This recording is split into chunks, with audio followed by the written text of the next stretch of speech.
आपली संस्कृती, आपले संस्कार सदा राहू दे आपल्या सोबत. भारताच्या महान ग्रंथांचे आणि काव्यांचे संपूर्ण संकलन. सबस्क्राईब करा तिलक.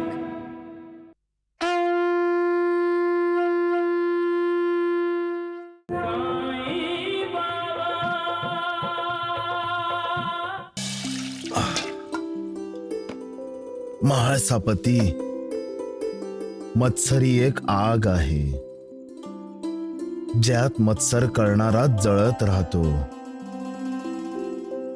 ज्यांना दुसऱ्यांचे यश किंवा कीर्ती पाहून असूया वाटते, ते लोक हे विसरतात की देवानी हे जग कोणा एकासाठी नाही निर्माण केलंय.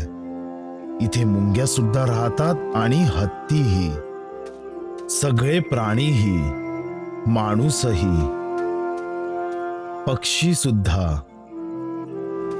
इथे देवाचा भक्त जसा राहतो तसाच देवाशी स्पर्धा करणाराही. इथे सर्वांसाठी जागा आहे. मग मत्सर कशासाठी? कोण समजावणार अशा मत्सरी लोकांना लक्ष्मी बेटी?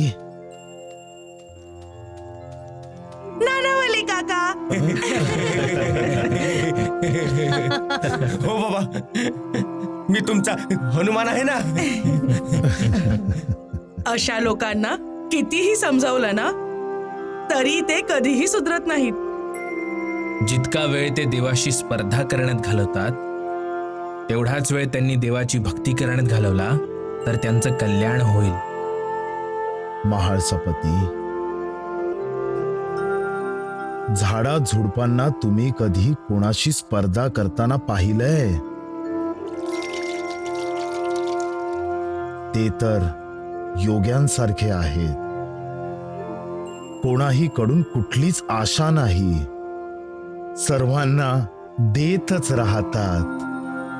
कोणाला सावली, कोणाला फुलं, तर कोणाला फळं देतात. हो बाबा. बाबा, जर झाड झुडप नसती तर माणसाचं आयुष्य किती वृक्ष झालं असतं ना.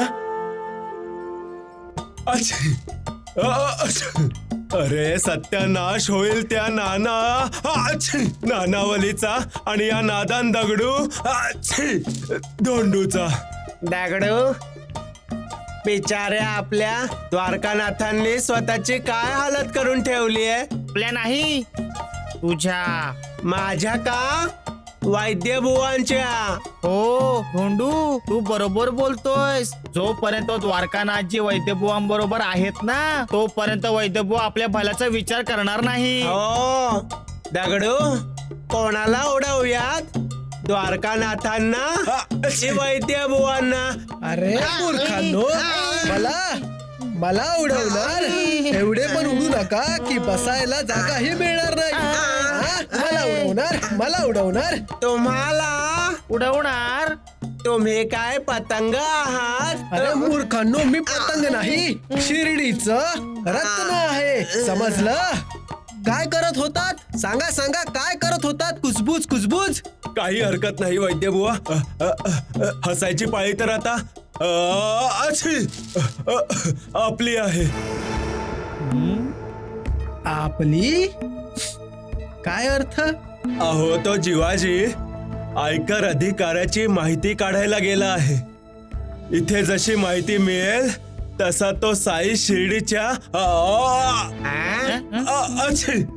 बाहेर नव्हे, जेल मध्ये बंद, आणि त्याचं उलटे अंक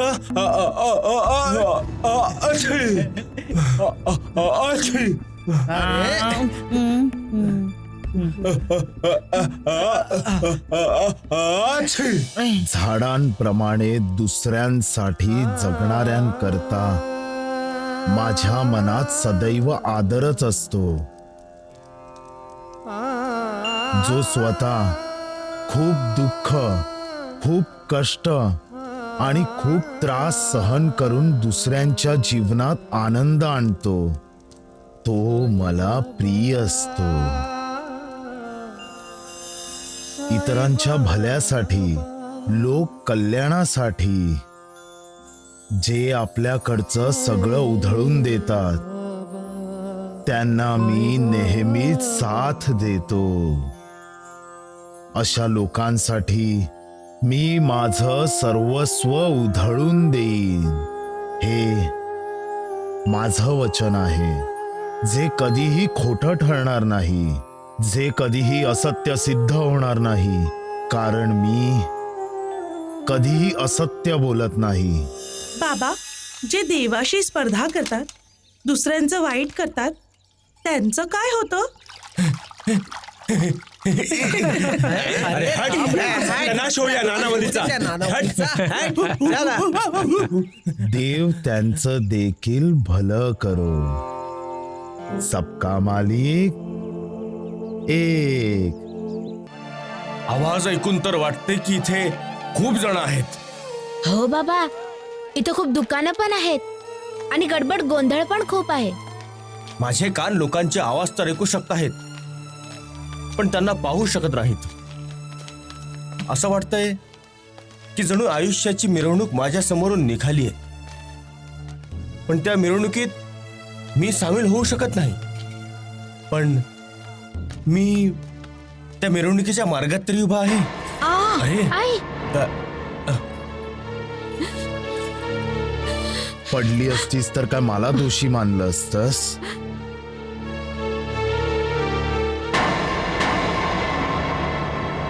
एक दिवस भुका राहू शकत नाहीस? नाही राहू शकत, मला खायला दे. अरे का जीव खातोस? गप्प बस. आता जास्त बोललास तर का ओरडतेस मुलावर? मुलं तर देवाचंच रूप असतात. बेटा, खाणार? घे बेटा, खा आणि आपली भूक भागव, जेणेकरून तुझ्या आईलाही बरं वाटेल.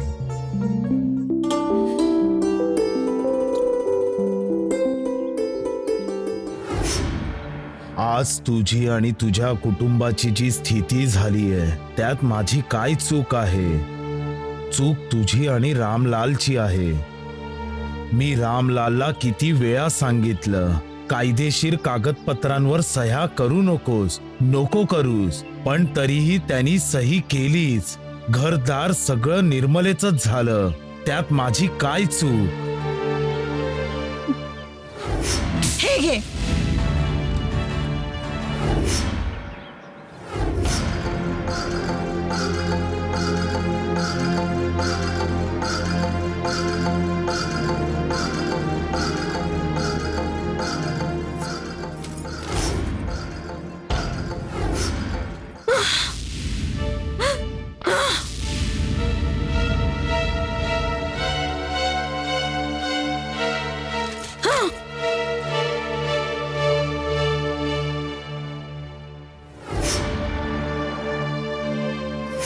देवानी बनवलेल्या या दुनियेची एकच रीत आहे बेटी.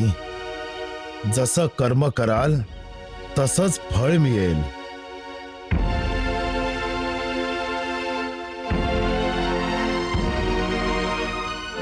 बाबा, बाबा, बाबा कुठे आहेत बाबा? समोर त्यांचा फोटो लावलाय. बहुधा हे साईबाबाच असावेत. बहुधा नाही बेटा, हेच साईबाबा आहेत. साईबाबा? मनीषा, मनीषा, तू तू साईबाबांचं दर्शन घे आणि मी तुझ्या डोळ्यांनी साईबाबांचं दर्शन करीन. दर्शन घ्यायचं असेल तर शिर्डीला जावं लागेल. शिर्डी आहे कुठं? नाशिक वरून जावं लागेल. मनीषा, मनीषा, बाबांनी तुला रस्ता सांगितलाय. साई राम साई श्याम दुख भंजन तेरु नाम. साई राम साई श्याम दुख भंजन तेरु नाम. धोंडू, या गाईचं दूध आपणच पिऊया. द्वारकानाथांना नको देऊया. हो का नाही, दूध पिऊन बैलासारखं व्हायचं आहे ना तुम्हाला. अरे टांगा, हा मग. हे, हे.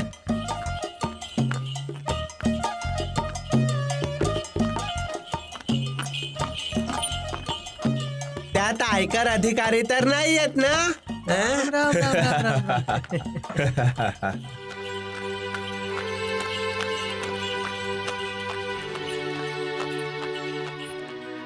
अरे हा तर तात्या आहे.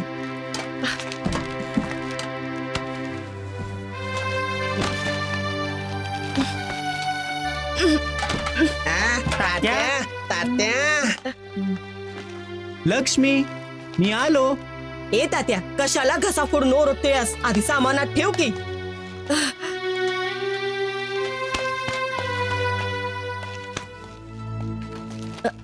अरे बाई तू आलीस हो. अगो बाई, तुम्हाला काय वाटलं? सुंदराबाई आलीये. सुंदराबाईची आठवण काढू नका. कष्टाने विसरावं लागलंय तिला. हा. तुम्ही कसं आहात वैजी? आधी तू सांग, तू कशी आहेस बाई? साईच्या कृपेनं मी तर ठीक आहे, पण तुमची ज्याच्यावर कृपा होईल तो कधी ठीक असू शकत नाही. बाई, असं वाटतंय माहेराहून तुझ्या जिभेवर तिखट मिरचीची फोडणी घालून आली आहेस. वैजी, आई, आपण जे साईबाबाचं गाठोडं बरोबर नेलं होतं ते मामाच्या घरीच राहिलं. अरे नाही र, हे गाठोडं तर मी मामाच्याच घरी ठेवलंय. त्यात साईप्रसाद आहे. अच्छा, खूपच धन कमावलेलं दिसतंय साई बेट्याने. का नाही कमवणार? लोक त्याला भरभरून दक्षिणा देतात ना मग.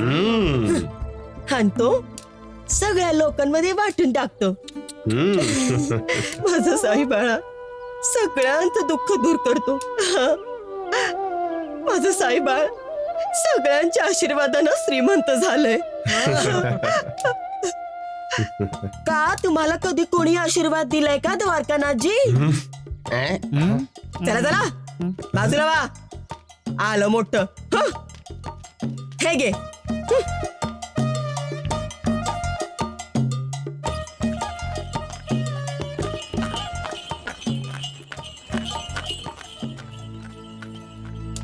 वैद्य बुवा, ऐकलात ना तुम्ही? घरी ठेवून आली आहे गाठोड. गाठोड्याबद्दल तर आम्हीही ऐकलं. तू आलीस बाईच्या. तुमच्याशिवाय मी कशी राहीन व पाटील? म्हणूनच लवकर परत आले. बाईजा, अगं ए बाईजा. नूर, लक्ष्मीशाई, कशा आहात? आम्ही बरे आहोत. तुझी खूप आठवण येत होती. मला बी तुमची लय आठवण येत होती. आणखीन काय, तू कशी आहेस? कशी आहेस तू? छान आहे. नूर, तू कशी मी आहेस? पण बरी आहे. आई, बाबा, तात्या, बाबा.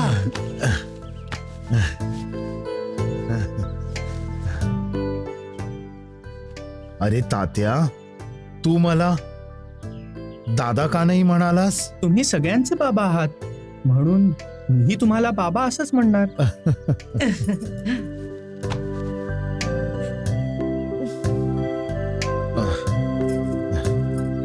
आई, अरे तुझ्या जाण्याने शिर्डीत सुन वाटत होतं, पण आज मला असं वाटतंय की देवानी माझ्यावर कृपा केलीये. उलट आम्हाला असं वाटतं की आमच्यावर तुझी कृपा अशीच राहू दे. अगं बाई, तू इथवर येण्याचं कष्ट का घेतलं साई बेटा? तुला भेटायला मीच येणार होते की. नाही, आई मुलाला नाही, मुलगा आईला भेटायला येतो. प्रत्येक मुलाला आपल्या आईप्रती कृतज्ञता वाटली पाहिजे. एक आई जी आपल्या मुलावर मायेचा वर्षाव करते, तिचं काही मोल आहे या दुनियेत? नाही. मुलगा आईला कधी कष्ट होऊ देत नाही, उलट तिचे सगळे कष्ट दूर करून तिला सुखी करायचा प्रयत्न करतो.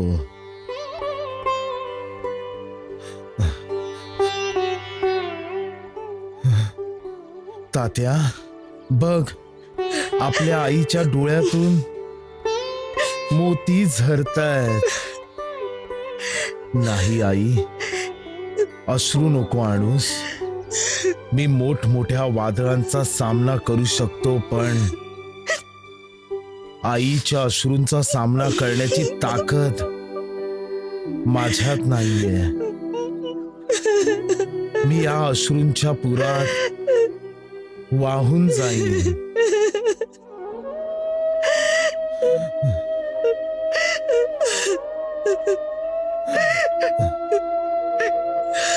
अरे तात्या, असा कसा रे मुलगा तू? आपल्या आईला रडताना बघू कसा शकतोस तू?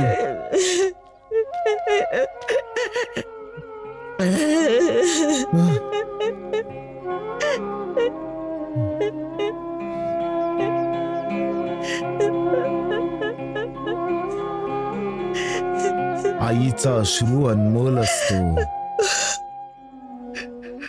हाच अश्रू मुलाला जणू सांगतो की तो आपल्या आईला खुश नाही ठेवू शकत.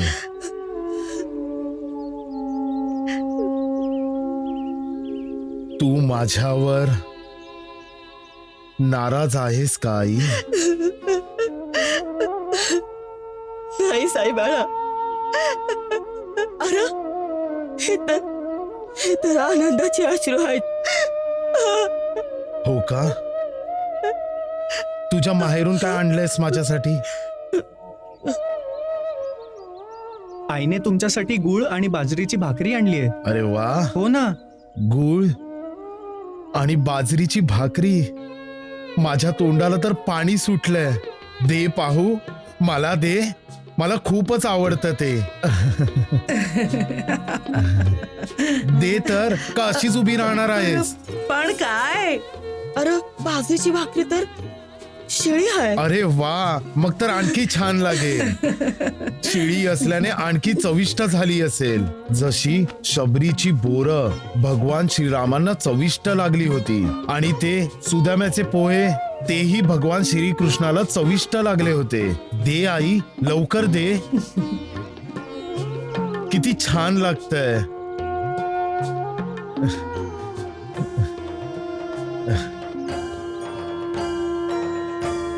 घे आई. साई कथा अनंत है, साई नाम अनमोल, जन्म सफल हो जाएगा, साई साई बोल. सुख धाम धन धाम, साई राम साई श्याम, गुण धाम यश धाम, साई राम साई श्याम. ओ भक्त वत्सल दीन बंधु बाबा तुझे प्रणाम. साई बाबा तुझे प्रणाम, साई बाबा तुझे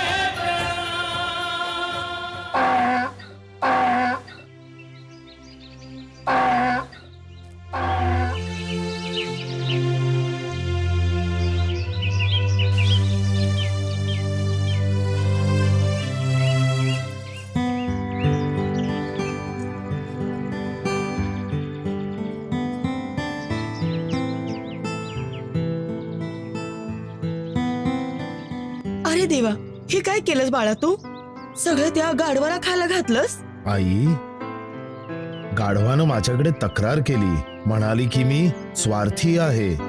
हा, की आईच्या हातची बनवलेली गुळ भाकरी एकटाच खातोय. बोलणं तर त्याचं मुद्देसूद आहे ना. अमृत नेहमी वाटून खाल्लं पाहिजे. सगळ्या प्राण्यात देवाचा अंश असतो. भुकेलेल्याला खाऊ घालणं, तहानलेल्याला पाणी पाजणं ही एक प्रकारची देवाची पूजाच आहे. सबका मालिक एक.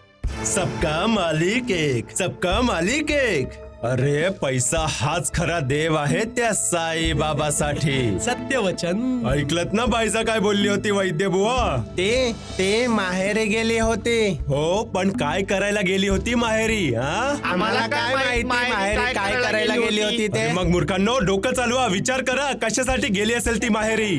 राम राम राम.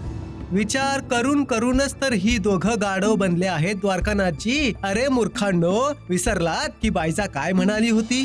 तो तात्या म्हणत होता की ती तिथे गाठोडं विसरून आली आहे म्हणून. नाही, बायजा म्हणाले की तिनं ते गाठोडा मुद्दामहूनच तिचा भाऊ कोते पाटील म्हणजे बायजाचे भाऊ म्हणजे तात्याच्या मामाच्या घरी ते. अरे चुप. म्हणजे नाही नाही, गाठोडं विसरून आली होती. वैद्य बुवा, काही ध्यानात येत आहे का? जर आमच्या ध्यानात येत नसेल तर वैद्य बुवांना काय समजणार? अरे मूर्खांनो, जो समजून उमजूनही न समजण्याचं नाटक करतो तोच समजूतदार असतो. द्वारकानाथजी, मी सर्व काही समजलो. साईचा कृपा प्रसाद म्हणजे धन, पैसा जे साईला दक्षिणेच्या रूपात मिळतात ते बाईजाबाई आपल्या माहेरी घेऊन गेली होती आणि तिथंच ठेवून आली, जेणेकरून ते पैसे कोणाच्याच डोळ्यात येणार नाहीत. तो साई बाबा सगळ्यांच्या डोळ्यात धूळफेक करतोय वैद्य बुवा. नाही, पण तो ढोंगी साई आपल्या डोळ्यात धूळ नाही फेकू शकत द्वारकानाथजी. हो ना, कारण आपण त्याचं गुपित उघड करू. हो ना. आता दाखवू या सगळ्या शिर्डीकरांना त्याचं खरं रूप की तो ढोंगी आहे, ढोंगी.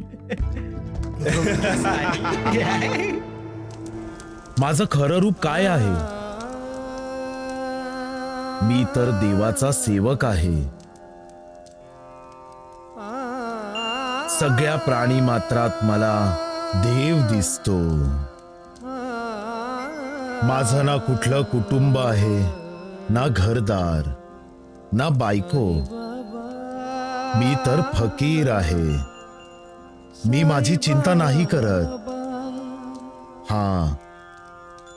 पण लोकांची चिंता करतो मी. मला सुखाचं काडी मात्र आकर्षण नाही आणि मी कुठल्याही संकटाने विचलित होत नाही. मी लोकांच्या आध्यात्मिक उन्नतीचा विचार करतो. मी लोकांना शिकवतो गोड बोलायला, कोणाची निंदा करू नका असं, क्षमाशील व्हायला, परोपकार करायला, दान करायला, भोग विलास यांचा त्याग करायला, अहंकार त्यागायला आणि त्या सर्व शक्तिमान शक्तीची भक्ती करायला.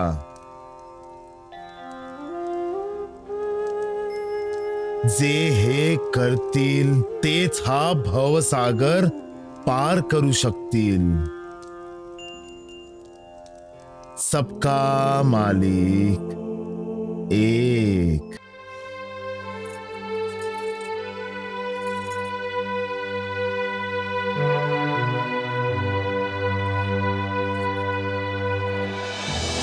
मनीषा बेटी, आज तुझी आणि तुझ्या कुटुंबाची जी स्थिती झाली आहे त्यात माझं काय बरं दोष? दोष तुझा आणि रामलालचा आहे. मी नाही म्हणूनही तुम्ही दोघांनी श्याम सुंदरचं लग्न निर्मलाशी लावून दिलं. देवानी निर्माण केलेल्या जगाचा एकच नियम आहे बेटी, जसे कर्म कराल तशीच फळंही मिळतील.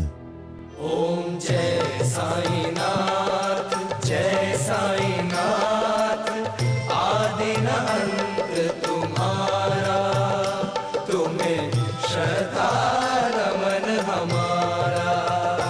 ओम जय साईनाथ, जय साईनाथ, आदि अनंत तुम्हारा, तुम्हें श्रद्धा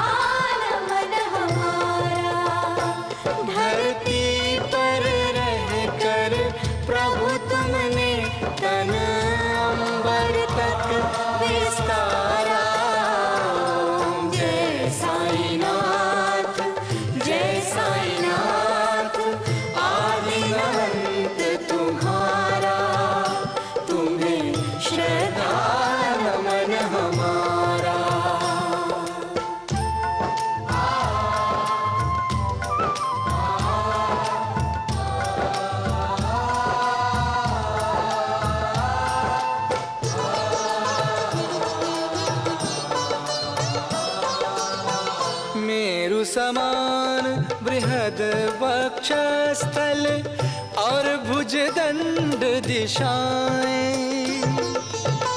उन्नत भाल विशाल सुलोचन पद वैकुंठ लजाए। उन्नत भाल विशाल सुलोचन पद वैकुंठ लजाए। बाबा बाबा ये आलिए. हम तो तुमसे जोड़ के बैठे नाते दुनिया वाले। रूप विराट दिखा कर तुमने मन अचरज में डाले। रूप विराट दिखा कर तुमने मन अचरज में डाले। साईनाथ हमें फिर लौटा दो वही सहज रूप मनहारा। ओम जय साईनाथ जय साईनाथ आदि अंत तुम्हारा। तुम्हें श्रद्धा नमन हमारा।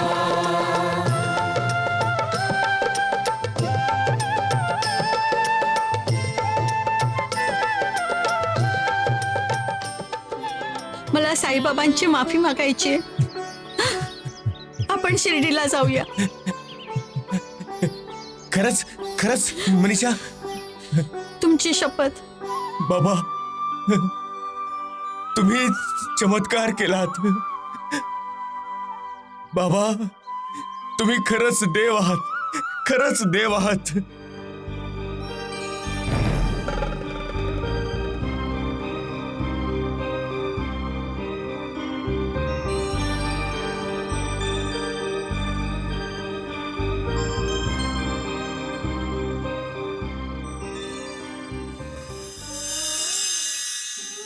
साईबाबा माझ्यावर कृपा करा. त्यांच्या शोधात खूप लांबवर आलेले आहे. आता तरी त्यांची भेट होऊ दे.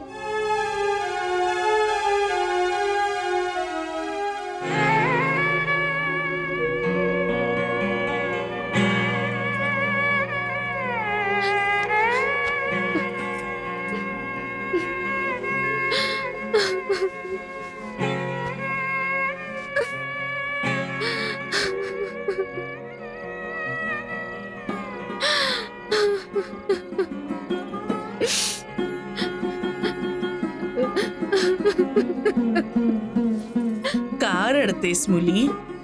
एकटी आहेस का? ज्याचा कोणी नसतं त्याचा भगवंत वाली असतो. तू त्या भगवंताला शरण जा. तोच तुला काही मार्ग दाखवेल. मार्ग तर तुम्ही दाखवलात काकू. मी तर विसरलेच होते की माझे साईबाबा माझी माझ्या पतीशी भेट घालून देऊ शकतात.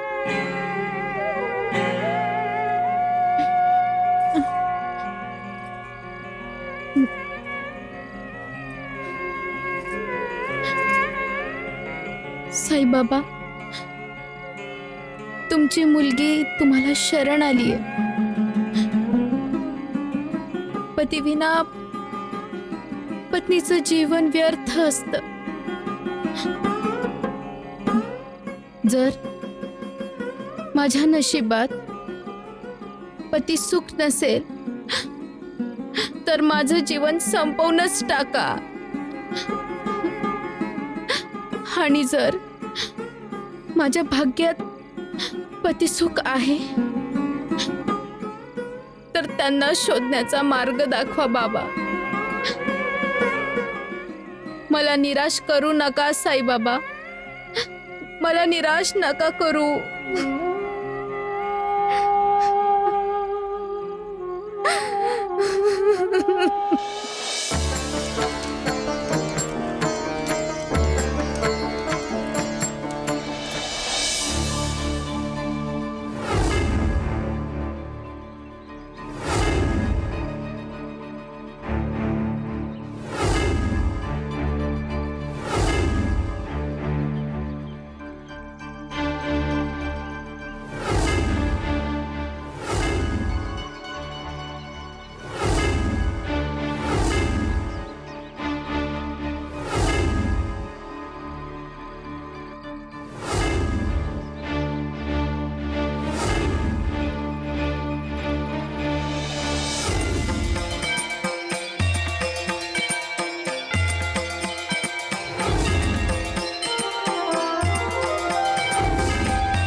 कसलं स्वप्न होते?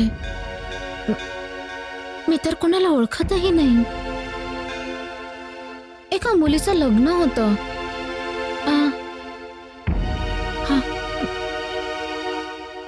सकाळच्या आरतीची तयारी पण होती. मी साईबाबांना मार्ग दाखवा असं म्हटलं होतं आणि स्वप्नात हे गाव दिसतंय. दीनानाथजी त्या गावात तर नसतील? हा असंच असेल. साईबाबांनी मला मार्ग दाखवला. जे माझी आठवण काढतात त्यांना मी कधीच विसरत नाही. नेहमीच त्यांना मदत करतो, मग ते माझ्यापासून किती का दूर असेनात. मी कुठल्याही रूपात माझ्या भक्तांपर्यंत पोचतोच. सद्गुरूंशिवाय कोणीही आपल्या ध्येयाप्रत पोहोचू शकत नाही, कारण सद्गुरू मार्गदर्शक आहे. असा मार्गदर्शक जो आपल्या शिष्यांना मुक्तीचा मार्ग दाखवतो. माझे भक्त जर माझ्याकडून मार्गदर्शनाची अपेक्षा करत असतील तर मी त्यांचा मार्गदर्शक होतोच. सबका मालिक एक.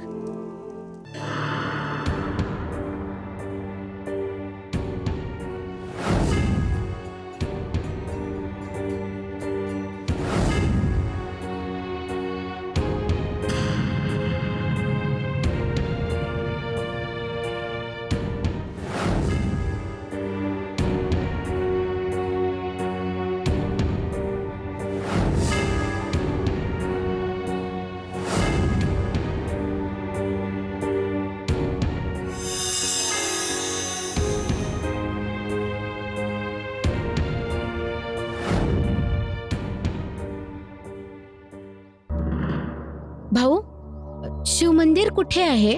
फक्त काहीच पावलांवर पुढे आहे.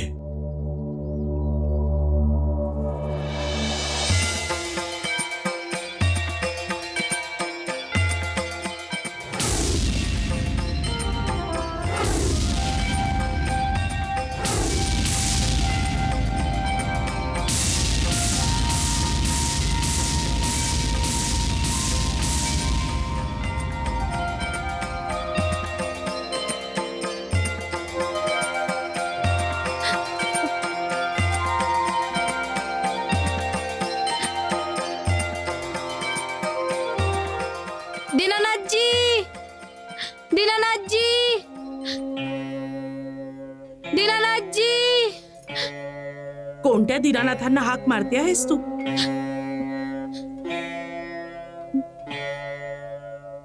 माझ्या पतींना. ते क्षयाचे रुग्ण आहे. तो तुला सोडून पळालाय? हो ताई. तुझं नाव मंजुळा आहे? हो हो, माझं नाव मंजुळा आहे. कुठे आहेत माझे पती? कसली बायको आहेस ग तू? आपल्या आजारी पतीची सेवा करू शकत नाहीस तू? त्याच्या औषध पाण्याची व्यवस्था होत नाही तुझ्याने? त्याच्या आयुष्याचे काहीच दिवस तर राहिलेत. ताई, माझे पती कुठे आहेत? तुझा पती तर या गावातून कधीच निघून गेलाय.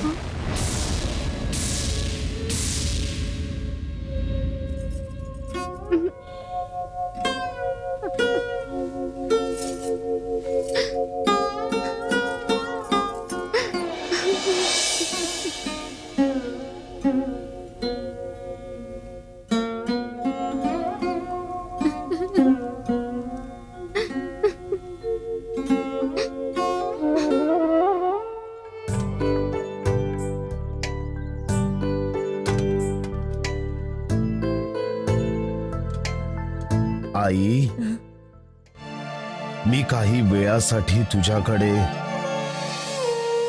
बसू शकतो का? अरे असं का विचारतो साईबाळा? हे घर तर तुझं बी आहे. ये आत ये.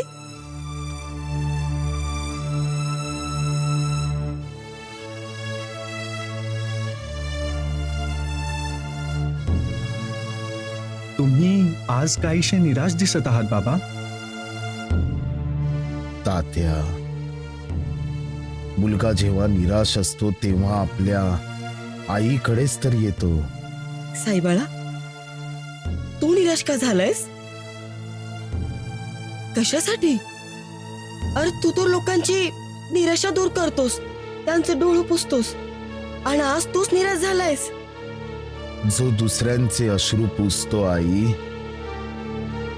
त्याचे अश्रू कोण पुसणार? सगळे आपापल्या समस्या, आपापली दुःख घेऊन देवाकडे जातात. पण देवालाही कुठल्या तरी गोष्टीचं दुःख होतच असेल ना, हा विचार कुणीच करत नाही.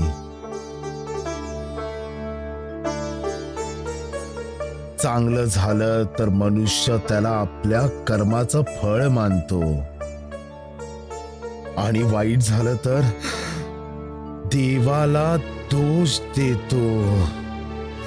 साईबाळा, तू इतकं का बेचैन आहेस? हा, अरे लोक तर आपली बेचैनी दूर करण्यासाठी तुझ्याकडे येतात, आणि तूच का बेचैन झालास तर माणूस कोणाकडे जाईल? हा साईबाळा, तुला माहित आहे, तू शिर्डीत यायच्या खूप आधी वैद कुलकर्णी सगळ्यांवरती उपचार करून सगळ्यांचा आजार बरा करायचा. हा, पर एक दिवस वैद कुलकर्णी स्वतःच आजारी पडले बघ. तेव्हा समद गावकरी बेचैन झाले की वैद कुलकर्णी आजारी कसं काय पडलं. याचा अर्थ लोकांच्या मते वैद्य बुवा कधी आजारी पडू शकत नाहीत, त्यांना आजारी पडण्याचा कोणताच अधिकार नाही. अरे लोक हे बी विसरले की वैद्य बुवा बी एक माणूसच आहे.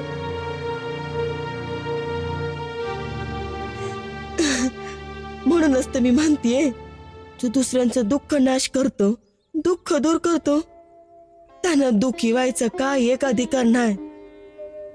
लक्षात येतंय? आज मला कळतंय की का आईला मुलाचा प्रथम गुरु मानतात ते.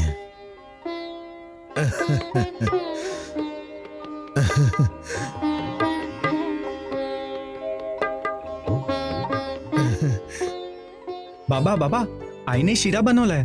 नाही तात्या, खूप कामं आहेत मला. काय कामं आहेत?